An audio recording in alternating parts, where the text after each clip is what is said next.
নমস্কার। আজকে সাপ্তাহিক রাশি বলে আলোচনা করব। সাপ্তাহিক রাশি বলতে 15 তারিখ থেকে আপনার 21 তারিখ পর্যন্ত, অর্থাৎ 15 জানুয়ারি টু 21শে জানুয়ারি 2024।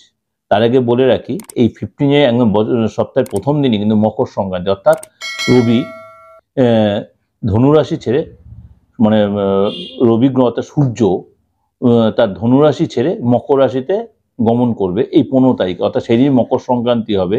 এই মকর সংক্রান্তিতে আমরা প্রত্যেকেই কুম্ভ স্নান বা গঙ্গা স্নান বা কুম্ভ প্রয়াগে আমরা যাবো এবং সেখানে স্নানও করবো, এবং সেখানে আমাদের মনে বলে সবাই, আমি একটা কথা বলি, সেই বিশ্বাসে মিলাই বস্তু তর্কে বহুদূর। এই দিন সবাই বলে পাপস্খলন হয় অনেক অনেক অনেক, মানে দূর দূরান্তের অনেক বয়স্ক লোকেরা, ইয়ং লোক, প্রত্যেকেই এই দিন গঙ্গা সবাই যাবে স্নান করতে, বা ত্রিবেণীতে যাবে স্নান করতে, বা প্রয়াগে যাবে স্নান করতে। সুতরাং আমি বলি আপনাদের, আমিও বলছি, যদি সম্ভব হয়, যদি সময় সেদিন এদিন ভোরবেলা অবশ্যই খুব তাড়াতাড়ি উঠে স্নানটা করে নেবেন। যে গঙ্গায় নাও যেতে পারেন, অবশ্যই সেই গঙ্গা স্নান যদি নাও করতে, আপনি নিজের এই অনামিকা আঙুলে নিজের স্নানের জলে এই মন্ত্রটা জপ করেন, স্নান করেন।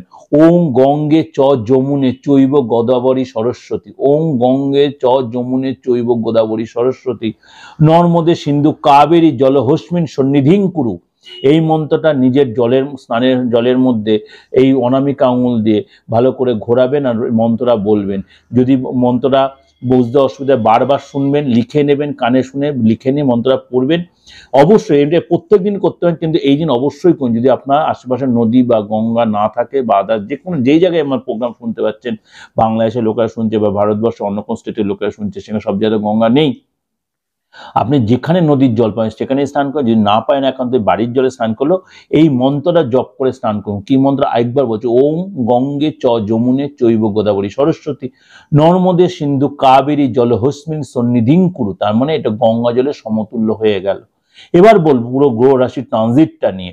মানে রবি যাচ্ছে যেহেতু মকরে গেল, সেদিন মকর সংক্রান্তি হলো। এরপরে মঙ্গল আর বুধ রয়েছে আপনার ধনু রাশিতে, শুক্র রয়েছে আপনার বৃশ্চিকে। শুক্র 18 তারিখে যাবে আপনার আবার আপনার বৃশ্চিক রাশিতে ধনু রাশি। তখন মঙ্গল বুধ আর কম্বিনেশন হয়ে গেল, এবং সেখান থেকে আবার আপনার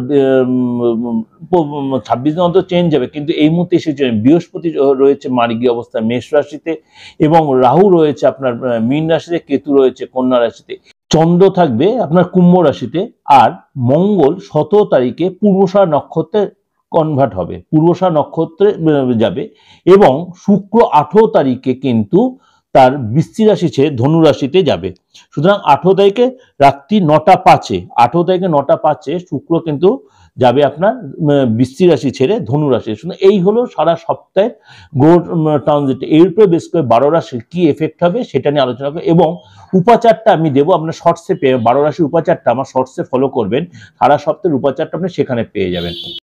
আজকে হলো মীন রাশি নিয়ে। মীন রাশি এই সপ্তাহটা একটু আপনাকে অর্থাৎ ঠান্ডা মাথায় চলতে হবে। কোনো কারণে আপনি তাড়াহুড়া করবেন না, এবং আপনি চাকরি করে থাকেন তাহলে আপনার বসের সাথে আপনি খুব অ্যাডজাস্ট করে চলবেন, এবং সহকর্মীদের কোনো কথা আপনি প্রভোকেটেড হবেন না।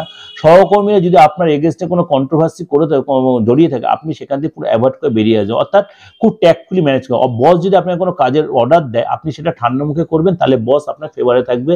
তাহলে বসের সাথে সুসম্পর্কটা খারাপ হবে। যদি আপনি সন্তান নিয়ে কোনো মানে সাফার করছেন অনেকদিন ধরে, এই সপ্তাহের শেষের দিয়ে কিন্তু সেটা সলভ হয়ে এবং সন্তানের সুসম্পর্ক তৈরি হবে।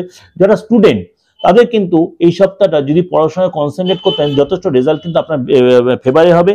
আপনার যে পুরোনো বাদ বিবাদ চলছে সেটা কিন্তু মিটে যাবে। এবং একটা রিকোয়েস্ট মীন রাশি লোকদের বলো, কাউকে ডোমিনেট করে, কাউকে হার্ট করে কথা বলবেন না, সুসম্পন্ন নষ্ট হতে পারে। এবং রাস্তায় চলাফেরা খুব সাবধান, চোট আঘাত লাগতে পারে। হয়তো কোনো কারণে আপনি যদি রান্না করেন বা কোনো ইলেকট্রিক কাজ, হয়তো কোনো ফটকে ছ্যাঁকা লেগে গেল, বা শর্টসে কোনো আঙুলটা লেগে গেল বা হাতটা লেগে গেল, এরকম হতে পারে।